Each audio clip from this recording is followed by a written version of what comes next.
Et salut à tous mes chers otaku, j'espère que vous allez bien. On se retrouve aujourd'hui pour les dernières actus manga de la semaine.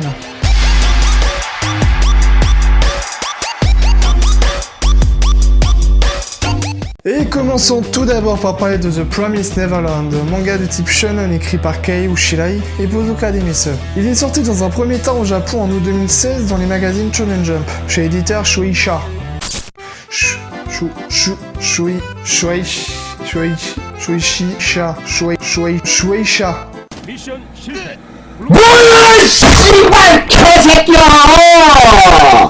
La version française ne sera publiée en France qu'en avril 2018 chez Kazé.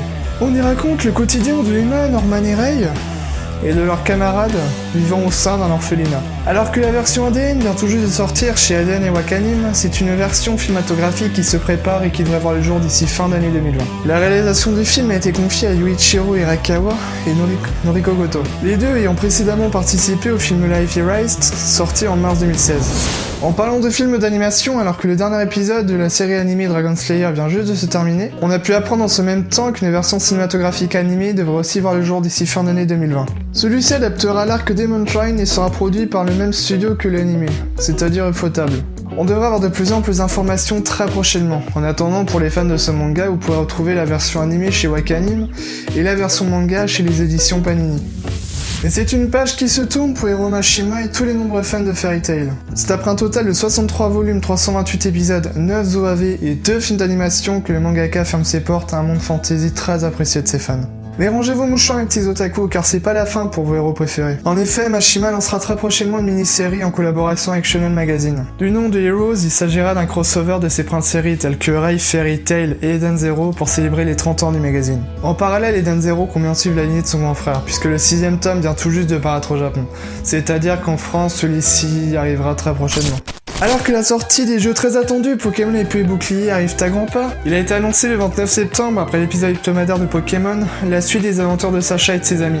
Celle-ci débutera le 17 novembre au Japon sous le nom de Pocket Monster, le titre étant pour le moment provisoire.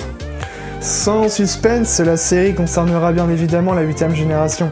Sacha évoluera dans le monde de Galar, mais pas que.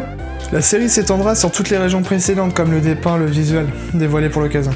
D'ailleurs, sur ce visuel, on y découvre une nouvelle évolution dans le design de Sacha, ainsi qu'un tout nouveau personnage, Go, qui sera accompagné tout au long de l'aventure par Flambino. Mais dites-moi, c'est pas l'heure de passer au gaming ?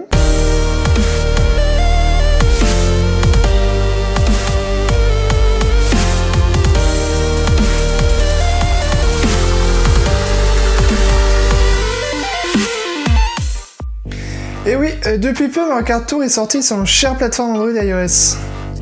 Et au vu de mes recherches, les avis sont plutôt divergents, malgré le record impressionnant qu'il a fait en nombre de téléchargements en 24 heures. 20 millions de téléchargements en seulement 24 heures. Ils ont quand même réussi à dépasser l'ancien détenteur du record sur cette même durée qui n'est autre que Pokémon Go. Après avoir essayé le jeu moi-même, comme le diront certains, disons que le fun met du temps à se mettre en place. Au début du jeu, on n'a que très peu de disponibilité, de choix disons, et le jeu est assez mou. C'est à force de persévérance qu'au fur et à mesure du jeu, on débloque ce fun. De plus, contrairement à ce que veut nous faire croire le jeu, il n'y a pas de mode multijoueur pour le moment. On joue seulement contre des bots. En effet, ce mode multijoueur n'est pour l'heure pas encore disponible. Mais il ne saurait tarder à mon avis. Et je trouve ça assez vexant, je trouve, parce que Nintendo veut quand même nous faire croire qu'on joue contre des joueurs. Ce qui n'est pas le cas. Autre point assez décevant, c'est le côté pay to win du jeu. Beaucoup de microtransactions qui t'incitent entre guillemets à dépenser. Sans parler de la carte Gold, qui est assez onéreux pour le peu de bonus perçus. Mis à part ça, dans sa globalité, le jeu est beau graphiquement et très fluide. On n'attendait pas moins Nintendo. Et pour continuer sur les jeux mobiles, parlons à présent de Minecraft. Avec le succès de la réalité augmentée, notamment avec Pokémon Go et Wizard Unit, c'est au tour de Mojang de s'y mettre. Avec la collaboration de Microsoft, Mojang déploie Minecraft Earth.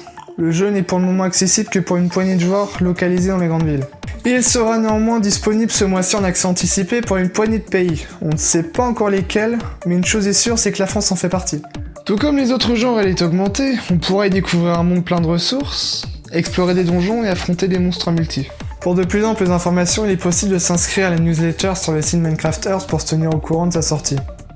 À croire que le futur appartient aux jeux mobiles, c'est au tour de Dragon Quest de faire place sur nos écrans. Sorti il y a 4 ans sous le nom de Hoshi no Dragon, Square Enix a dévoilé son intention de localiser son jeu sur tous les appareils mobiles du monde. Sous forme de free-to-play, il devrait voir le jour début 2020 sur nos plateformes Android et iOS. Néanmoins, pour les plus curieux, il sera possible de s'enregistrer sur le site officiel, au vu de la version bêta du jeu qui se déroulera entre le 30 octobre et le 28 novembre, mais seulement sur les plateformes Android. Les bêta-testeurs pourront alors avoir un avant-goût de l'histoire, profiter des événements et participer au mode multijoueur. Petit sondage, qui n'a jamais rêvé de voler dans les airs au gré de ses envies, profiter pleinement des différents paysages que nous offre Mère Nature? Et si je vous dis que ce rêve pourrait devenir réalité? En effet, durant le 3 2019, Microsoft Flight Simulator a été dévoilé au grand jour, celui-ci faisant preuve d'un réalisme pour le moins incroyable. Il a été dévoilé vendredi dernier un tout nouveau trailer photoréaliste montrant les différents environnements du jeu. Véritable prouesse technologique, le jeu devrait voir le jour d'ici 2020 sur les plateformes PC et Xbox One.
Eh bien mes chers otaku, c'est tout pour aujourd'hui, en espérant que cela vous ait plu.